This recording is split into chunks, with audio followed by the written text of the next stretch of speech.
Okay, what we are tackling today is changing the tires over from the summer tires to the winter tires.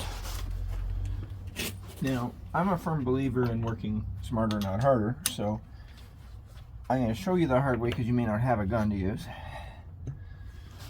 Whether you're using a tire iron or a bar with a socket like I am, you do it when the car's still on the ground so you can break the nuts loose. Once you've got them all loose, then you jack it up.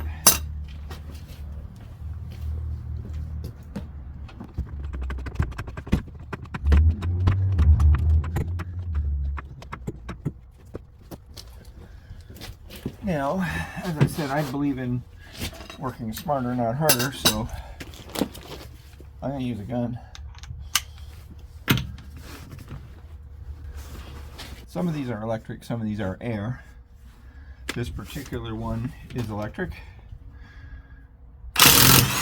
I like because then I don't have to wait for the compressor to fill up. Sometimes you'll run into the problem where the socket sticks to the nut like that, so you just turn it on a few turns and then you can wiggle the socket off.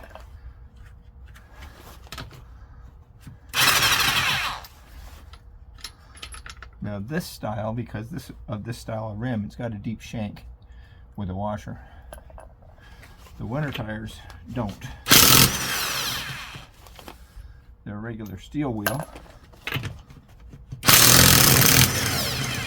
and they use a different nut, which is in this bag here.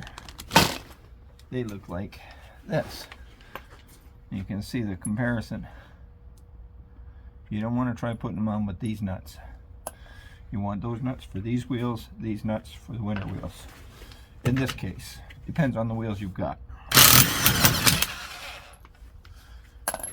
Now, if you're not sure what type of nuts you need, maybe you shouldn't be doing this job. But the easy way to find out is just ask a tire professional.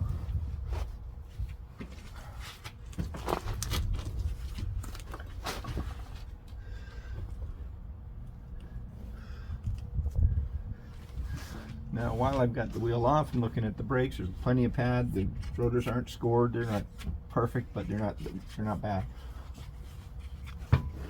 And then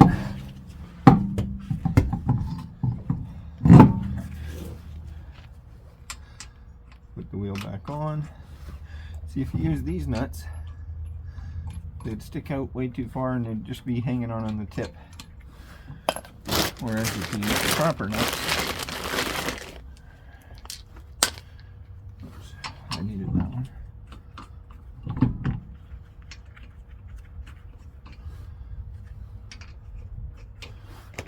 There we go.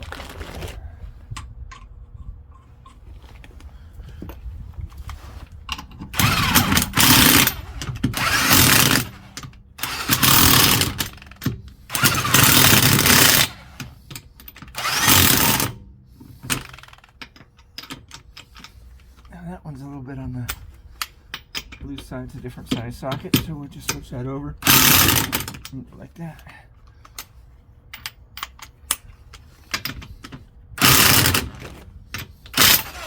Now, what you should do is use a torque wrench after you get them snug. But I've been doing this for a long time. I got a pretty good idea of what's tight enough. You want to bring it down until it's on the ground again.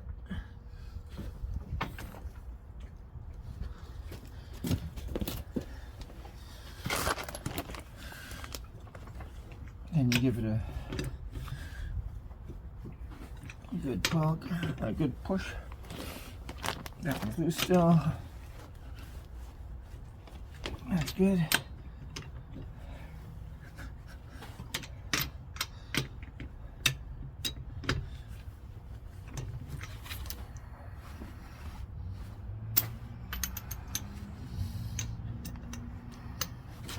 And there was that one that was a different size.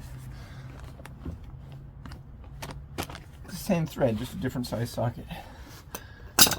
Then the next step is putting on the hubcaps, because the winter steel wheels don't have don't have the same look as the others, so as the summer tires, so we've got winter wheels for it. or one hubcaps for it. And I will go grab them right now.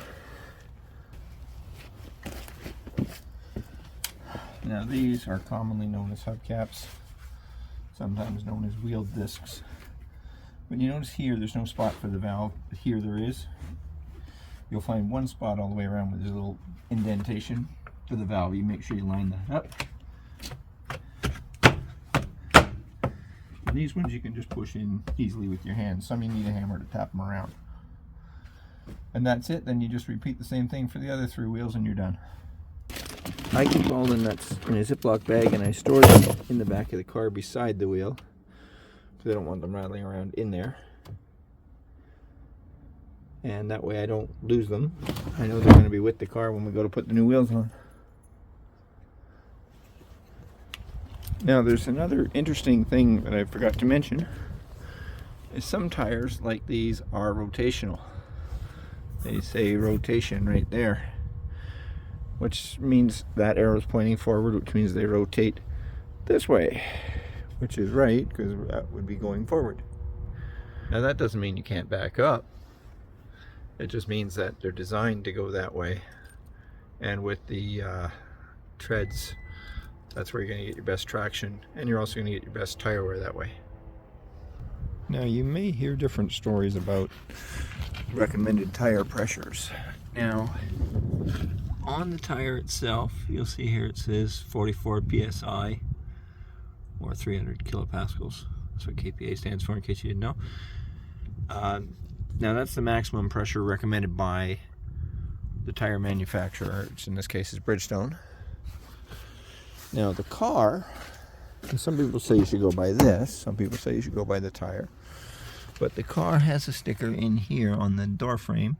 Sometimes it's on the door itself. And this one says cold tire pressure 32 psi.